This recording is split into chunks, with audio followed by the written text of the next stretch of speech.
Matthieu, chapitre 26.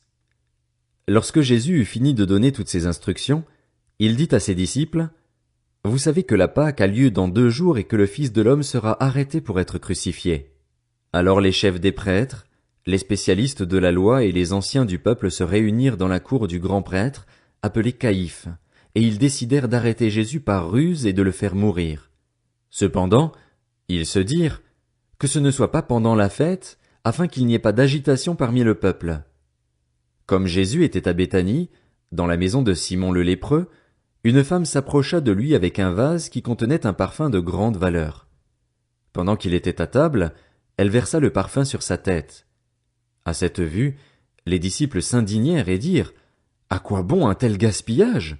On aurait pu vendre ce parfum très cher et donner l'argent aux pauvres. » Le sachant, Jésus leur dit, « Pourquoi faites-vous de la peine à cette femme? Elle a accompli une bonne action envers moi. En effet, vous avez toujours des pauvres avec vous, mais vous ne mourrez pas toujours. En versant ce parfum sur mon corps, elle l'a fait pour mon ensevelissement. Je vous le dis en vérité, partout où cette bonne nouvelle sera proclamée, dans le monde entier, on racontera aussi en souvenir de cette femme ce qu'elle a fait. » Alors l'un des 12, appelé Judas l'Iscariote, alla vers les chefs des prêtres et dit, « Que voulez-vous me donner pour que je vous livre Jésus? » Ils lui payèrent 30 pièces d'argent. Dès ce moment, il se mit à chercher une occasion favorable pour trahir Jésus. Le premier jour des pains sans levain, les disciples s'adressèrent à Jésus pour lui dire, « Où veux-tu que nous te préparions le repas de la Pâque? » Il répondit, « Allez à la ville chez un tel et vous lui direz, « Le maître dit, mon heure est proche. Je célébrerai la Pâque chez toi avec mes disciples. » Les disciples firent ce que Jésus leur avait ordonné et préparèrent la Pâque. Le soir venu, il se mit à table avec les 12. Pendant qu'il mangeait, il dit, « Je vous le dis en vérité, l'un de vous me trahira. » Ils furent profondément attristés et chacun se mit à lui dire, « Est-ce moi, Seigneur? » Il répondit, « Celui qui a mis la main dans le plat avec moi, c'est celui qui me trahira. » Le Fils de l'homme s'en va, conformément à ce qui est écrit à son sujet, mais malheur à l'homme par qui le Fils de l'homme est trahi. Mieux vaudrait pour cet homme qu'il ne soit pas né. Judas, celui qui le trahissait, prit la parole et dit, « Est-ce moi, Maître? » Jésus lui répondit, « Tu le dis. » Pendant qu'il mangeait, Jésus prit du pain et prononça la prière de bénédiction, puis il le rompit et le donna aux disciples en disant, « Prenez, mangez, ceci est mon corps. » Il prit ensuite une coupe et remercia Dieu, puis il la leur donna en disant, « Buvez-en tous, car ceci est mon sang, le sang de la nouvelle alliance, qui est versé pour beaucoup, pour le pardon des péchés.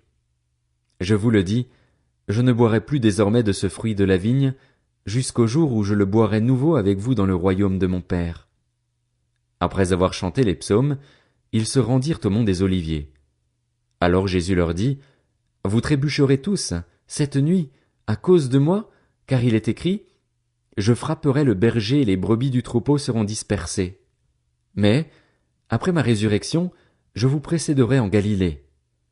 Pierre prit la parole et lui dit, « Même si tous trébuchent à cause de toi, ce ne sera jamais mon cas. » Jésus lui dit, « Je te le dis en vérité, cette nuit même, avant que le coq chante, 3 fois tu me renieras. » Pierre lui répondit, « Même s'il me faut mourir avec toi, je ne te renierai pas. » Et tous les disciples dirent la même chose. Là-dessus, Jésus se rendit avec eux dans un endroit appelé Gethsémané et il dit aux disciples, « Asseyez-vous ici pendant que je m'éloignerai pour prier. » Il prit avec lui Pierre et les 2 fils de Zébédée et il commença à être saisi de tristesse et d'angoisse. Il leur dit alors, « Mon âme est triste à en mourir. Restez ici, et veillez avec moi. » Puis il avança de quelques pas, se jeta le visage contre terre et fit cette prière. « Mon Père, si cela est possible, que cette coupe s'éloigne de moi. Toutefois, non pas ce que je veux, mais ce que tu veux. » Il revint vers les disciples, qu'il trouva endormis, et dit à Pierre, « Vous n'avez donc pas pu rester éveillé 1 seule heure avec moi? Restez vigilants et priez pour ne pas céder à la tentation.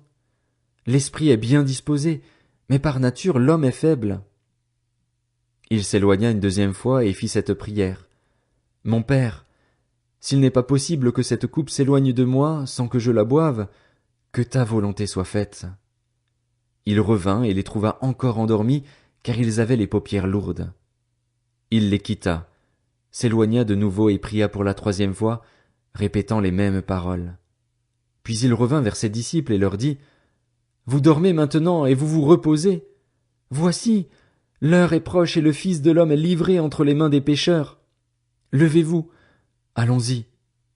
Celui qui me trahit s'approche. » Il parlait encore quand Judas, l'un des 12, arriva avec une foule nombreuse armée d'épées et de bâtons, envoyés par les chefs des prêtres et par les anciens du peuple. Celui qui le trahissait leur avait donné ce signe. « L'homme auquel je donnerai un baiser, c'est lui. Arrêtez-le. » Aussitôt, il s'approcha de Jésus en disant, « Salut, maître !» Et il l'embrassa. Jésus lui dit, « Mon ami, ce que tu es venu faire, fais-le. » Alors ces gens s'avancèrent, mirent la main sur Jésus et l'arrêtèrent. Un de ceux qui étaient avec Jésus mit la main sur son épée et la tira. Il frappa le serviteur du grand prêtre et lui emporta l'oreille. Alors Jésus lui dit, « Remets ton épée à sa place, car tous ceux qui prendront l'épée mourront par l'épée. Penses-tu que je ne puisse pas faire appel à mon Père, qui me donnerait à l'instant plus de 12 légions d'anges? Comment donc s'accompliraient les Écritures, d'après lesquelles cela doit se passer ainsi? » À ce moment, Jésus dit à la foule, « Vous êtes venus vous emparer de moi avec des épées et des bâtons, comme pour un brigand.